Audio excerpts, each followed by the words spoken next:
आज का दिन भारत के इतिहास में स्वर्ण अक्षरों में लिखा गया था। 1952 में भारत के संविधान के तहत आज ही के दिन 1952 में पहली बार लोकसभा का सेशन हुआ था। उस संविधान की रक्षा करने के लिए हर कदम उठाना हर व्यक्ति का दायित्व है, खास तौर से उनका जो संवैधानिक पद पर बैठे हैं। राज्य की मुख्यमंत्री और राज्यपाल दोनों संवैधानिक पद पर हैं। संविधान ने उनकी मर्यादा निश्चित की हुई है।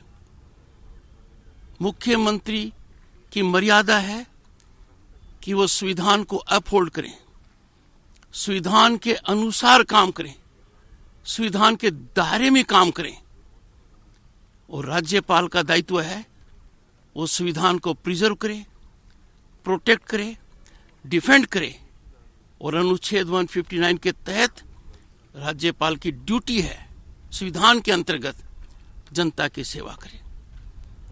मुझे बड़ा झटका लगा, बड़ी परेशानी हुई जब राज्य के मुख्यमंत्री ने मुझे पत्र लिखकर संविधान को नजरअंदाज करते हुए एक प्रशासनिक आदेश को ढाल बनाया कि राज्यपाल इस विकट परिस्थिति में भी दौरा नहीं कर सकता।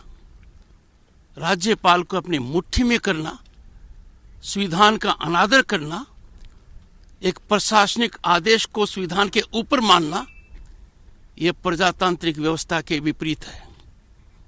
मैं इसको संविधान के अंतर्गत स्वीकार नहीं कर सकता। 3 मई से राज्य के मुख्यमंत्री को पूर्ण अधिकार रहा है। 5 मई को उन्होंने शपथ ली है।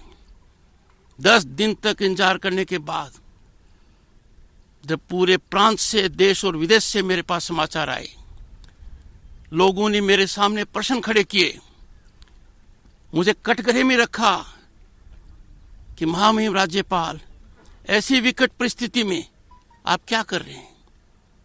4 राज्य और 1 यूनियन टेरिटरी का चुनाव हुआ था। हिंसा सिर्फ पश्चिम बंगाल में क्यों है?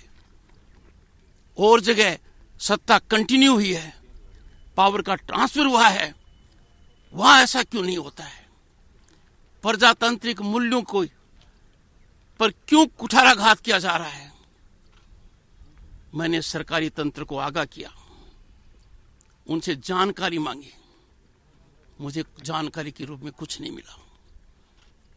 तब मैंने निर्णय किया कि राज्य का प्रथम सेवक होने के नाते मैं हर संभव वो कदम उठाऊंगा जिससे जनता में कुछ मलहम लगे, उनका हौसला रहे।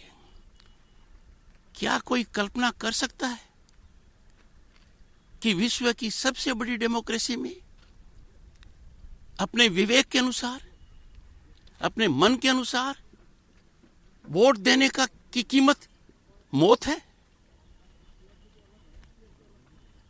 रेप है, आर्सन है, लूट है, एक्सटॉर्शन है? कैसी कैसी बातें मेरे कानों में आ रही हैं। लोगों को रहने के लिए एक्सटॉर्शन देना पड़ रहा है, व्यापार करने के लिए एक्सटॉर्शन देना पड़ रहा है। और दुखद रूप से कह रहा हूं, राज्य की प्रशासनिक और पुलिस व्यवस्था, उनको जगना चाहिए, उनको अपने दायित्वों का ध्यान रखना चाहिए, संवैधानिक दायित्वों का ध्यान रखना चाहिए। मुझे प्रसन्नता है, कुछ संतोष है कि जब से मैंने ये कहा कि मैं राज्य का दौरा करूंगा, कुछ परिवर्तन आया है।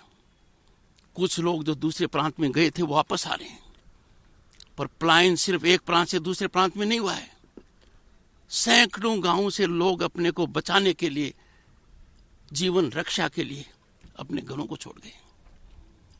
ऐसी परिस्थिति में यदि अगर मुख्यमंत्री मुझे कहें कि आप राज्य में हमसे पूछ कर जाइए, मैं उनको बताना चाहता हूं, यह स्वतंत्र भारत है। हर नागरिक को मौलिक अधिकार है देश में कहीं भी जाने का, और राज्यपाल की तो कॉन्स्टिट्यूशनल ड्यूटी है। मैं मीडिया के माध्यम से मुख्यमंत्री से अनुरोध करूंगा, ये समय टक्कर और टकराव का नहीं है, ये समय सबसे सहभागिता लेने का है। राज्यपाल हो, केंद्र सरकार हो, अन्य संस्थाएं हो, ऐसा नहीं हो रहा है। मैं समझता हूं निश्चित रूप से ऐसा होगा। ये मेरी कामना भी है, मेरा उनको अनुरोध भी है और मेरा उनको एडवाइस भी है।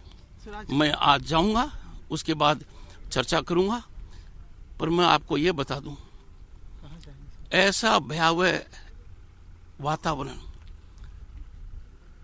ऐसी भयावह स्थिति कल्पनीय नहीं है। सोच नहीं सकता कि इस प्रकार का भी स्वतंत्र भारत में हो सकता है। और सरकार हर तरीके से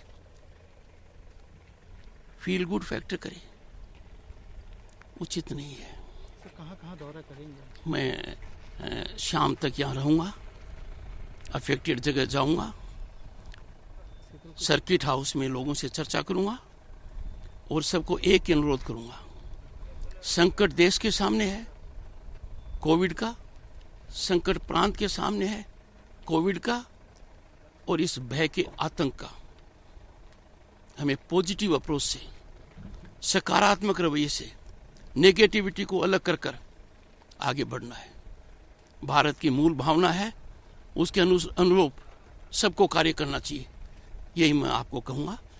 मैं मीडिया से बाद में चर्चा करूंगा जाने के बाद।